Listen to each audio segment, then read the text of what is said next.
we need to talk about Matthew 5, verse 31 and 32.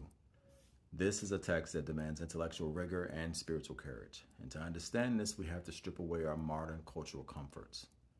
We have to enter the dusty, contentious arena of first century Judea.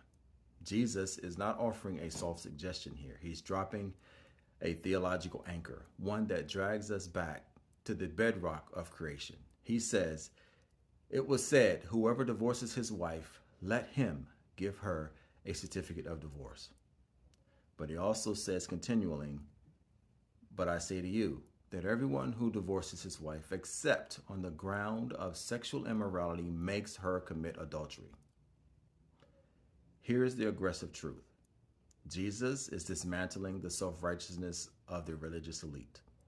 In that day, the Pharisees had turned divorce into a bureaucratic transaction. They believed as long as the paperwork was filed or filled out, they were morally innocent. They had turned a holy covenant into a get-out-of-jail-free card. But Jesus attacks this. He says, legal compliance does not equal moral innocence.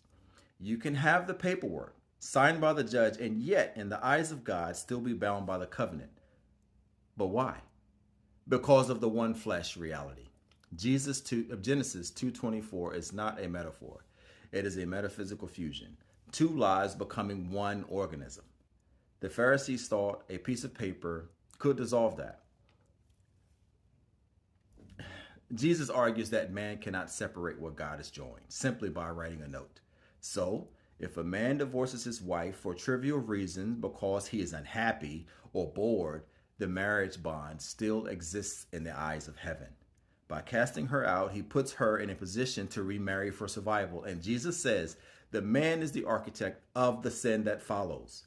He says the man makes her commit adultery. I wonder, what would be said of today with the rate of 70% of women leaving their husbands because they are unhappy? What are they causing? I believe the same is applicable for the woman who leaves her husband. According to this, she might even be causing her own adultery.